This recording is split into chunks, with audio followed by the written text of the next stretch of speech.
You're listening to episode 296 of The Secular Buddhist.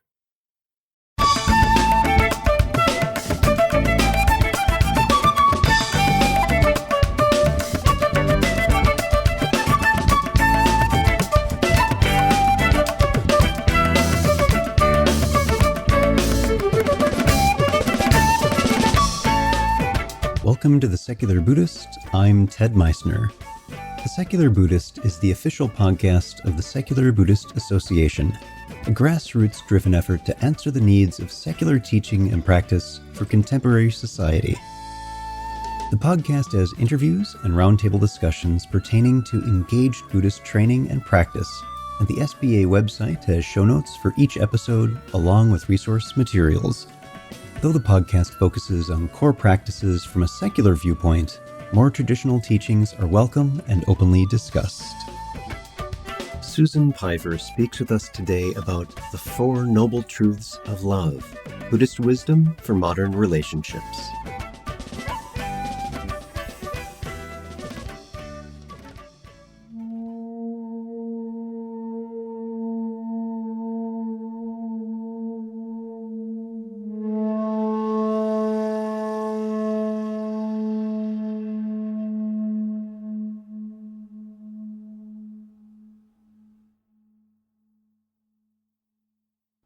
This podcast and the supporting website, discussion forums, our live online practice circle, and other services provided by the Secular Buddhist Association are supported by you. If you find this episode or any other offerings helpful to you in some way, I ask that you take a moment and visit secularbuddhism.org and click on the contributions button. There are many ways you can help, which are listed on that page. And if you make a donation, it's tax deductible and helps ensure the SBA is able to continue the exploration of secular Buddhism. Thank you. We're glad to have you join us in the conversation. If you ask a Buddhist, secular or otherwise, what it's about, the answer will often be something along the lines of suffering or suffering and the extinguishing of it. Gautama made it clear that this is the one thing he teaches, so it's understandable how dukkha has a pole position in the teaching. Curiosity incites another question, though, about the process and how the core teachings and practices support this shift from dissatisfaction to equanimity in the face of what life has to offer. Where does love come in? Susan Piver is the New York Times bestselling author of 9 books, including Hard Questions, 100 Essential Questions to Ask Before You Say I Do, the award-winning How Not to Be Afraid of Your Own Life, The Wisdom of a Broken Heart, and Start Here Now, an open-hearted guide to the path and practice of meditation. Her new book is The Four Noble Truths of Love, Buddhist Wisdom and Modern Relationships. Susan has been a student of Buddhism since 1995, graduated from a Buddhist seminary in 2004, and was authorized to teach meditation in the Shambhala Buddhist lineage in 2005. In 2011, Susan launched the Open Heart Project, where subscribers receive meditation instruction via video twice a week for free. Currently, close to 20,000 people practice meditation together via the Open Heart Project. Susan teaches internationally on love, creativity, meditation, and spirituality. Special thanks to Lisa Fail for coordinating today's interview.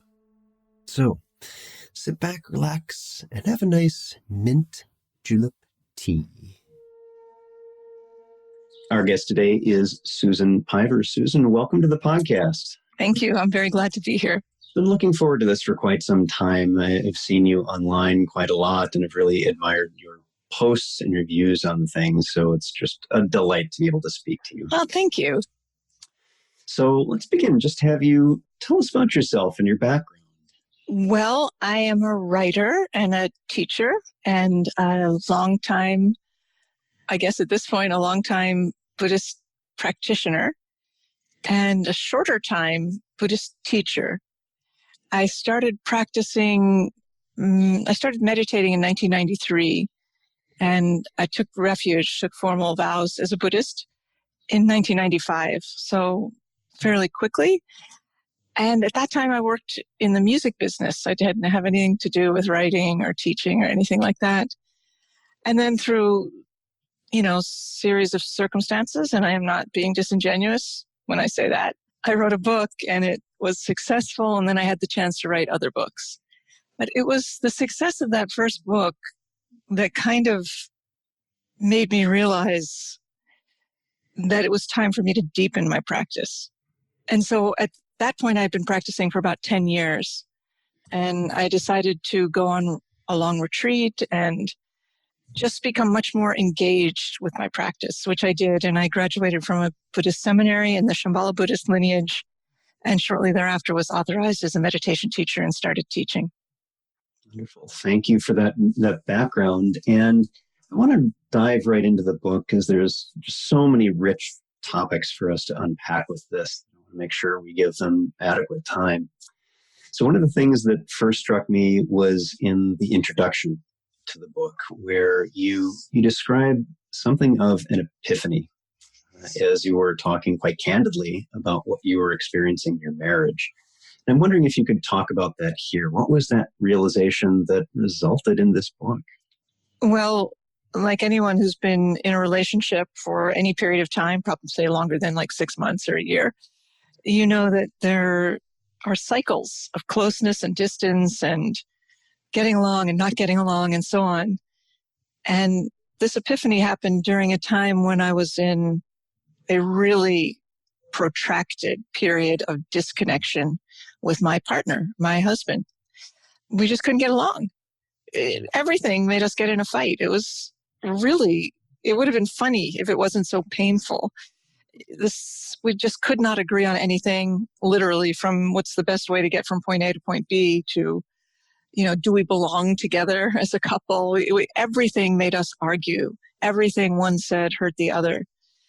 And this went on for some time, not days, not weeks, but months. And we couldn't find our way back to each other. It was horrible. And one day I was sitting at my desk and I was just sobbing. I mean, that's just a fact. And felt hopeless. Like, what is happening? I thought we loved each other. I don't know what is wrong.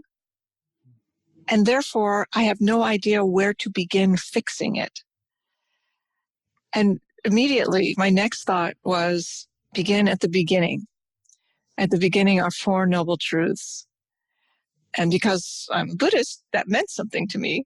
The Four Noble Truths are the core teachings of the entire Buddha Dharma.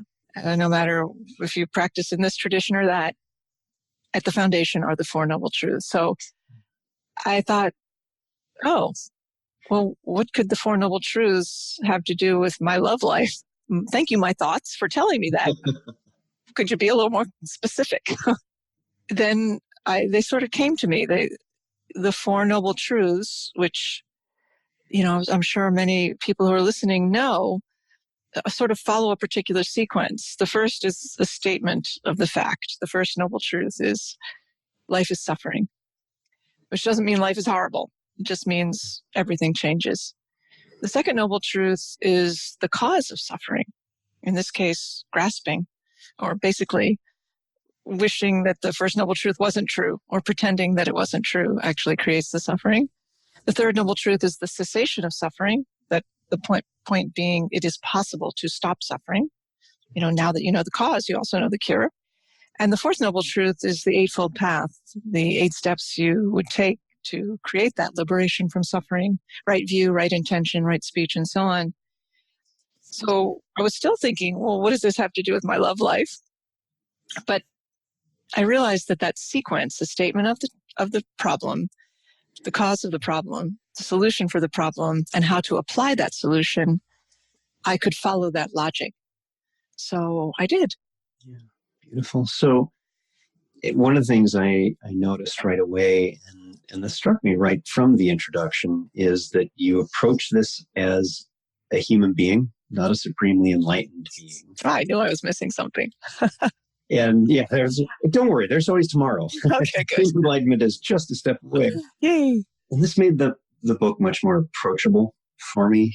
And and in particular, your candid and very brave vulnerability Oh, that you show throughout this really helps. So thank you so much oh, for writing in that way. thank you for saying so. I appreciate it. So you say about the Four Noble Truths of love, it is of the utmost importance to examine them very carefully with your own intelligence as your primary guide. And I'm wondering if you could just say a little bit more about what that guidance there is about. Yes. Well, the first point on that is I made up the Four Noble Truths of love. Let's just make no bones about that.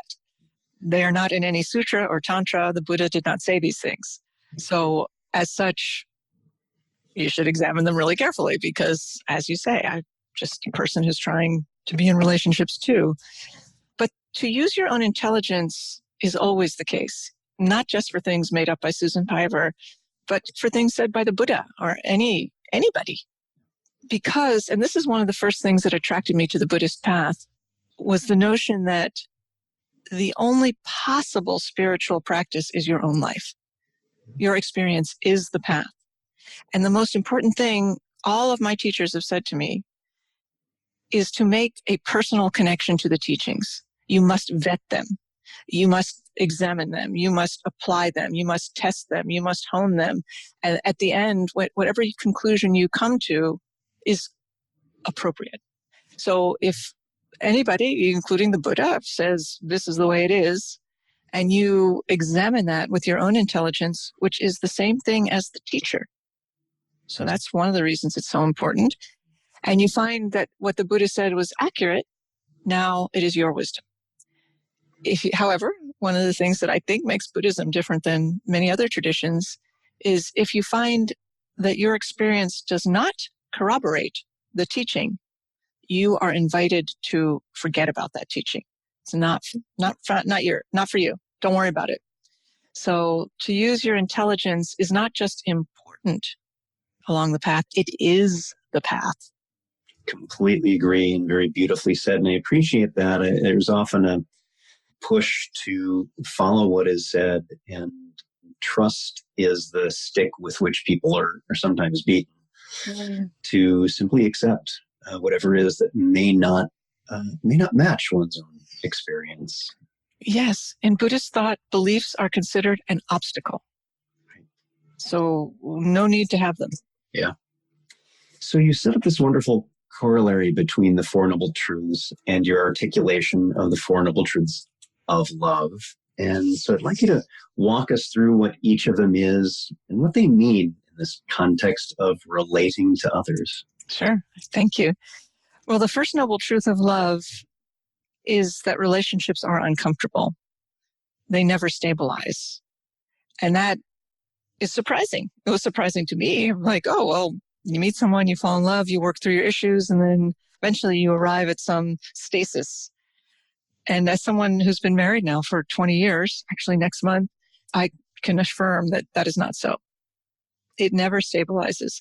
And it's uncomfortable, not just in a long-term relationship, but if you're about to go on a blind date, like you've never even met the person, it's already uncomfortable because what if they like me? What if they don't? And so on.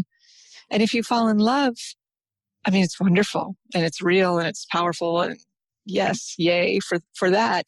But it's also uncomfortable in the sense that you are on edge.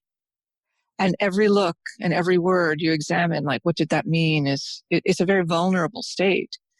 And then if you are in a long-term relationship, of course, there is the thing that nobody ever tells you, which is that relationships are full of irritation.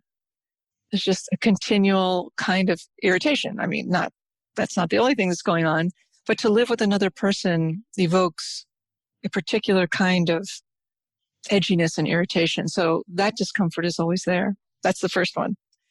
The second noble truth of love is that expecting them to be comfortable and to stabilize is what makes relationships uncomfortable. It's like, oh, well, you think, oh, we're fighting or we're not getting along. That means we have a problem to solve. And sure, on one level you do. But if you then add on and then we will be happy and will no longer have problems, that is the same thing as trying to convince impermanence to go away. Right. It's just another grasping of how I want things to be. And once I get that, everything's gravy. Exactly. So yeah, get all the things you want. Grasp away. But if you think that those things will relieve you from suffering, then that's where the problem is. The third noble truth is that meeting the discomfort together, acknowledging the instability together, is love. I mean, that is love.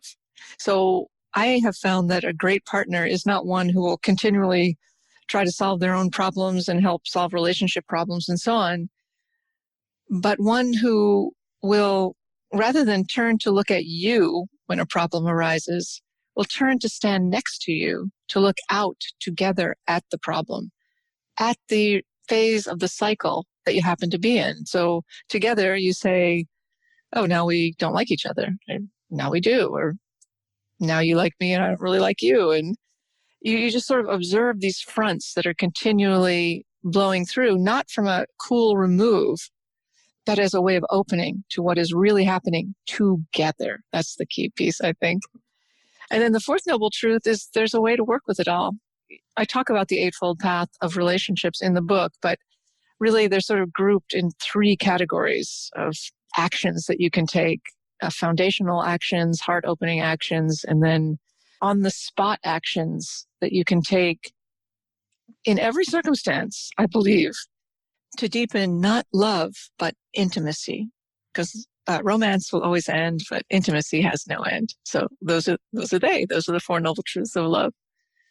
So one of the things I noticed right away, page 23, for those of you who are following along with your copy, you have your term as the big honking exception. Mm.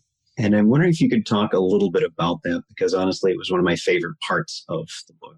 Oh, well, I'm so grateful that you brought that up, because it's one of my favorite parts too. I just think it's really important, because there are exceptions to this rule as there are exceptions to every rule.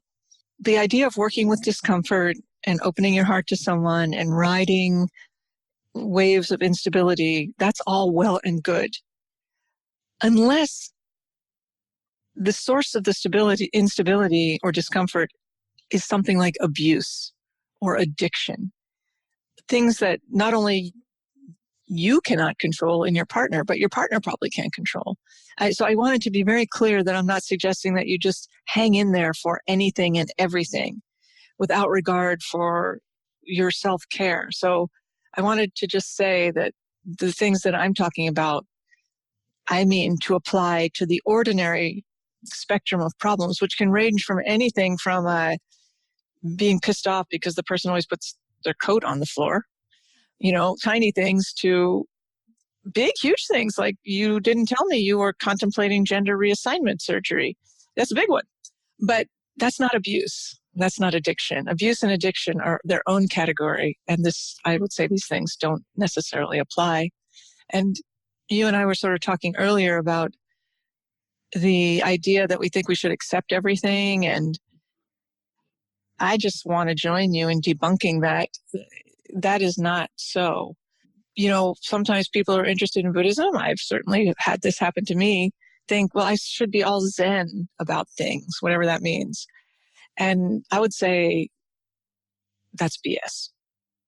And that the richness of all of your feelings and all of your human frailties and all of your confusion and all of your brilliance and all of your, the heat and the freezing cold of your emotional life can all be included in your practice and in your relationship.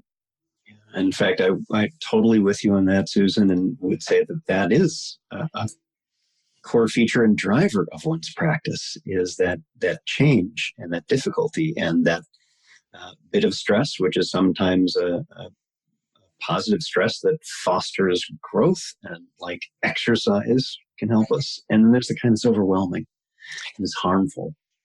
And seeing the difference between an uncritical acceptance, where acceptance is, I must adhere to this ideal no matter what, which may not be real healthy, may not be good for one's well-being. And sometimes we've also seen this as sort of an intentional misrepresentation of oh, well, that means you put up with any old thing. And no, it really doesn't. And I think this ties so beautifully to what you had in the book earlier, that you examine these carefully with your own intelligence as your primary guide. It's your own experience too. What's happening? Is this helpful to you? Is this something that's yeah, we're in change and there's flux, and here's what I can do to, as best I can, influence what happens and the conditions in life. Yeah. I want to add a little piece to that, if you don't mind. Jeez. Because it's tempting to think, as I'm hearing you describe it in totally accurately, it's tempting to think, well, I'm going to make up the Dharma. I'm going to cherry pick. Right. And there's cherry picking is contraindicated. And I would say, this is my experience. So the Dharma itself, the teachings are tested. They're ancient. They're powerful. I would be very hesitant to say then, but you pick and choose from the things that you want to believe are true. Like if you want to say life is not suffering, or impermanence is not real, that would create a lot of problems.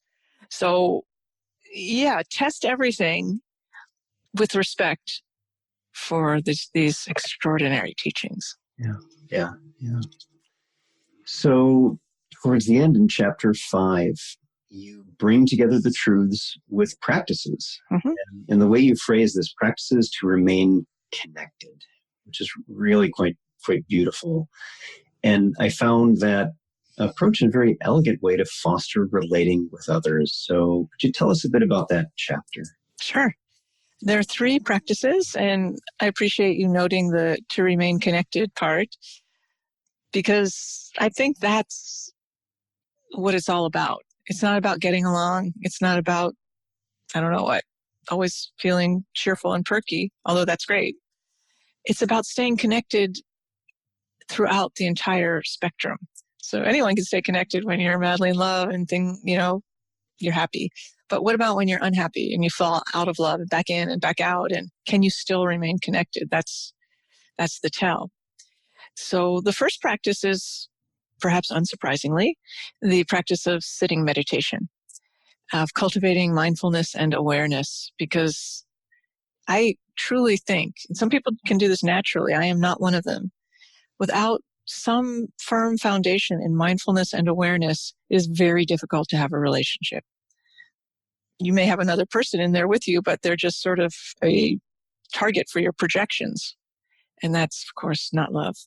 So the practice of sitting meditation, I think, very important. And the second practice is the practice of loving kindness meditation in 2 forms. The traditional form, I'm sure many of your listeners know that you offer loving kindness to yourself, and then a loved one, and then a stranger, and then an enemy, and then all beings.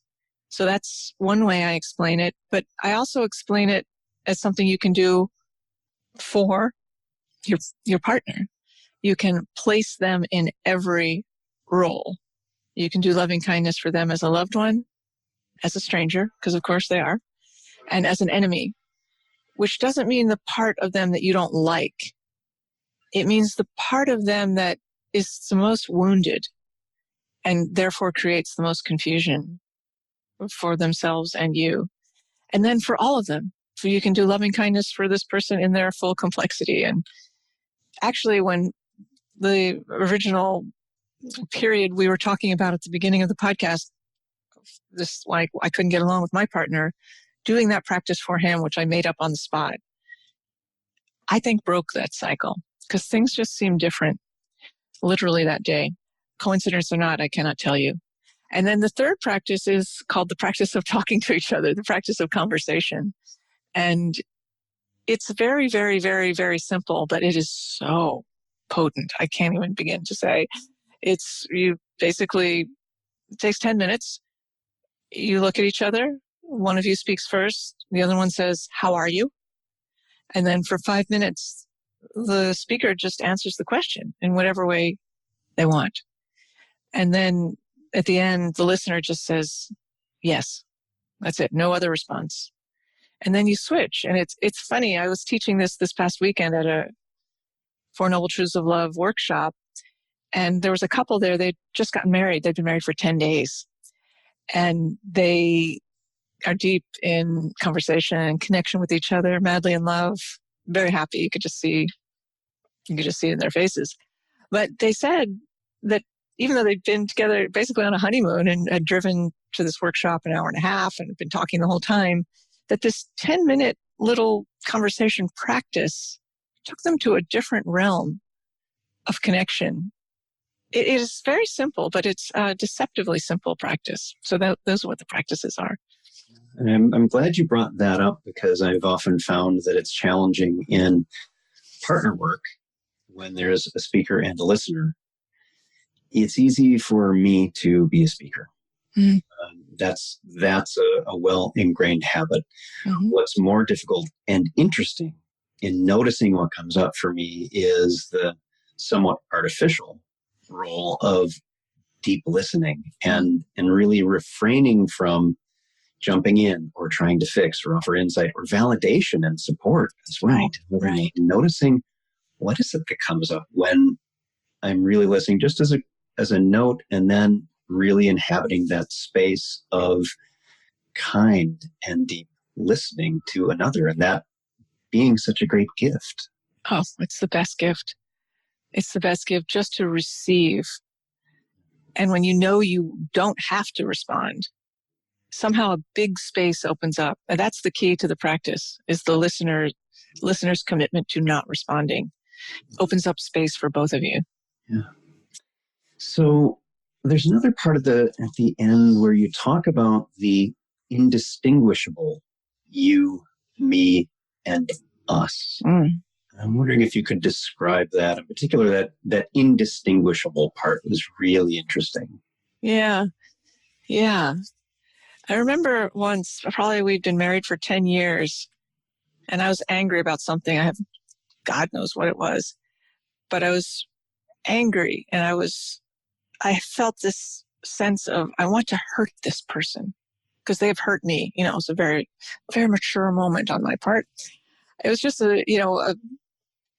not proud of it, but I remember thinking, well, whatever I do to hurt him is going to hurt me too. It was very, very clear, because we were going to get in the same bed that night, and we were going to wake up in the morning and be in the same life. And whatever I did to cause him pain would cause me suffering too. It was kind of a self-centered form of compassion, I guess. And as we had been discussing, in a relationship, all sorts of feelings come and go. And you think, well, what's going to make this thing last if I like you sometimes and I don't like you other times? And when I ask myself now, do I love my husband? I guess the answer is yes, but I don't really know what these feelings are called. So if I look to him as the source of love, or even to myself, it doesn't quite work after all these years. What does work is to look to the relationship itself. Is the manifestation of love. It's like we live in love. Not that everything's hunky-dory by any means, but it's no longer what we feel about each other. It's what we live in. It's what we've created. Every time we've stepped out of our comfort zone, every time we've had a fight and made up, every time we've deepened our understanding of the other, it's like another thread enters the weave, and eventually the weave becomes quite strong. And I feel like there are three entities to take care of in the relationship. But I want to take care of myself. I want to take care of my partner, but I also want to take care of us. And sometimes what's best for me is what's best for us, and sometimes it isn't.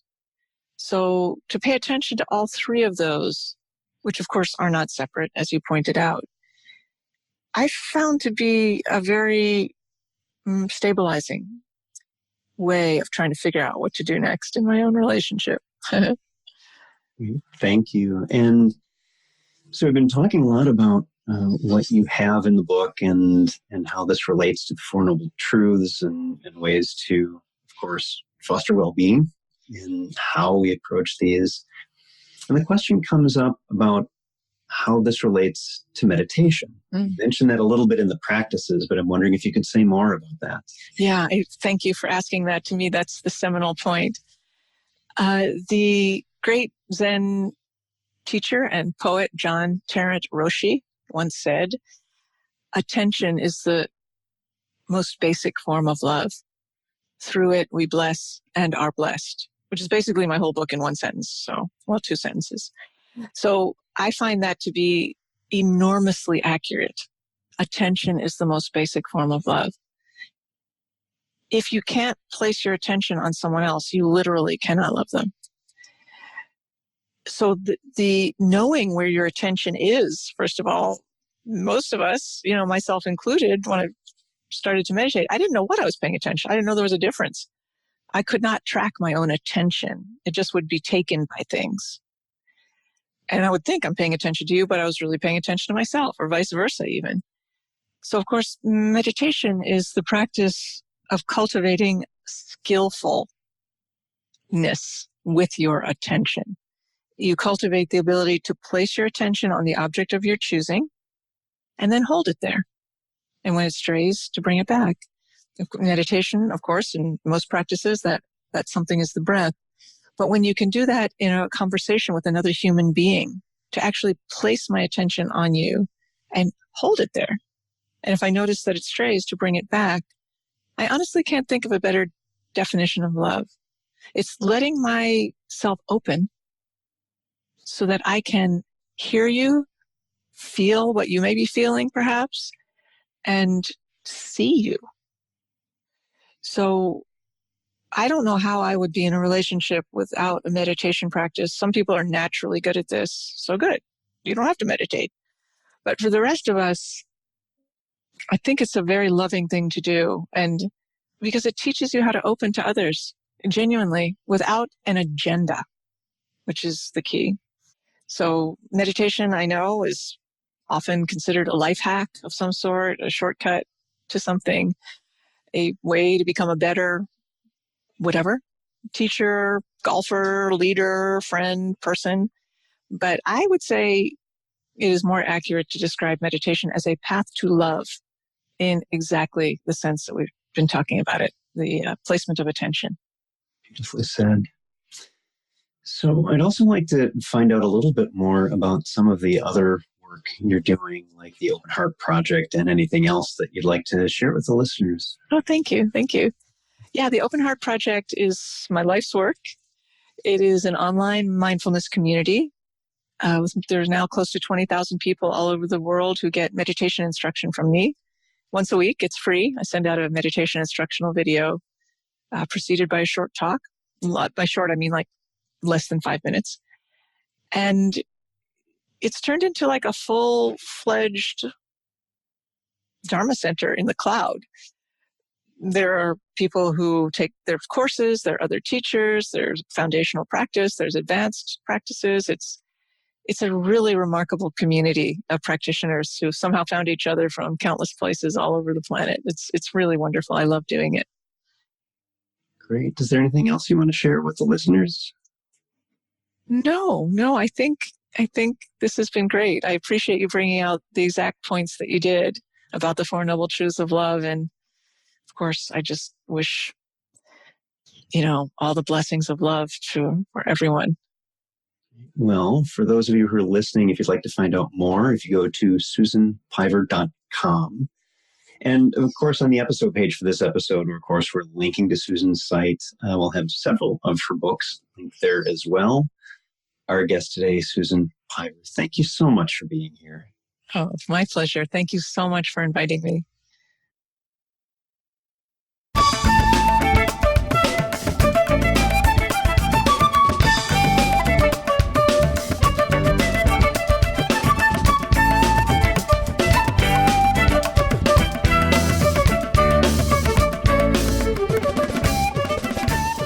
Thanks for listening. If you'd like to hear more about something you've heard in today's podcast, please come visit the SBA website at secularbuddhism.org, and you'll find an entire webpage devoted to this and every episode. Discussion about this episode can be found on the episode page itself, along with show notes. Sound editing, mixing, and mastering provided by the generosity of Anthony Dominello of StructureFromSound.com. The music for The Secular Buddhist is used by permission from John Kaizan Neptune's CD, Steps in Time. Additional music is provided courtesy of Monty Levinson of Taihei Shakuhachi and Rodrigo Rodriguez. Their websites are linked on the SBA site on the About Podcast Music page. Until next time, remember, every moment you have a choice. Make it the best you can. See you next time on The Secular Buddhist.